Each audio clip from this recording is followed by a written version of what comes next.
வணக்கம்.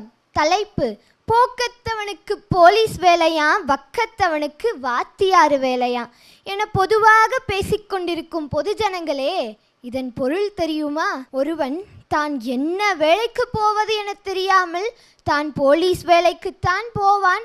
வேறு வேலைக்கே போக வழி தெரியாதவன் தான் வாத்தியார் வேலைக்கு போவான் என்பது. ஆனால் இதன் உண்மையான பொருளை சொல்லட்டுமா?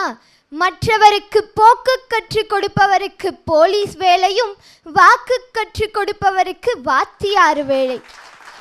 வகுப்பறை என்ற 4 சுவர்களுக்குள் ஓர் மாணவன் திருந்தவில்லை என்றால், வகுப்பறை என்ற 4 சுவர்களுக்குள் ஓர் மாணவன் திருந்தவில்லை என்றால் அவன் காவல் நிலையம் என்ற 4 சுவர்களுக்குள் திருத்தப்படுவான்.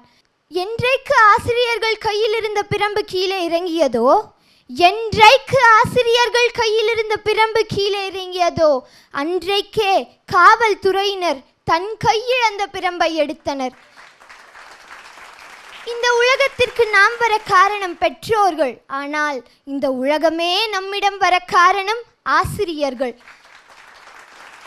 ஆடு மாடு கோழியின் சாணத்தை மட்டுமே நுகர்ந்து கொண்டிருந்த ஒட்டுமொத்த சமுதாயத்திற்கும் கல்வியின் வாசத்தை கொண்டு போய் சேர்த்தியவள் ஓர் ஆசிரியர்.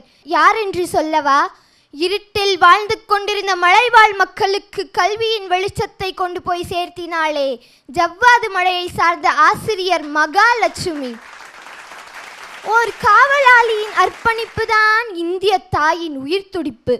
ஓர் காவலாளியின் அர்ப்பணிப்பு தான் இந்திய தாயின் உயிர் துடிப்பு.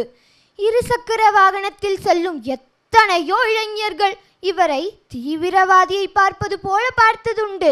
தவறையெல்லாம் தான் செய்துவிட்டு இவர்களை திட்டுவதும் உண்டு. 100இல் சென்றால் 108 வரும், 100இல் சென்றால் 108 வரும் என்று தெரிந்தும் 180இல் செல்லும் இளைஞர்களும் உண்டு. அதுவும் தலை கவசம் அணியாமல். உயிரை காப்பாற்றுவது மருத்துவர்கள் மட்டும்தான் என்று யார் சொன்னது? இல்லை, என்னை பொறுத்தவரையிலும் காவல்துறையினரும் உயிரை காப்பாற்றுகின்றார்கள். அது தலைக்கவசம் அல்ல, அது தலைக்கவசம் அல்ல, உன் உயிரை காக்கும் உயிர்கவசம் என்பதை உணர்த்துவதே காவல்துறையினர்தான். ஒரு மனிதனுக்கு அழகு 2 கண்கள், ஒரு மனிதனுக்கு அழகு 2 கண்கள். அதுபோலவே ஒரு நாட்டிற்கு அழகு சேர்ப்பதும் 2 கண்கள். ஒன்று ஆசிரியர்கள், மற்றொன்று காவல்துறையினர்கள் என்று கூறி விடைபெறுகிறேன். நன்றி, வணக்கம்.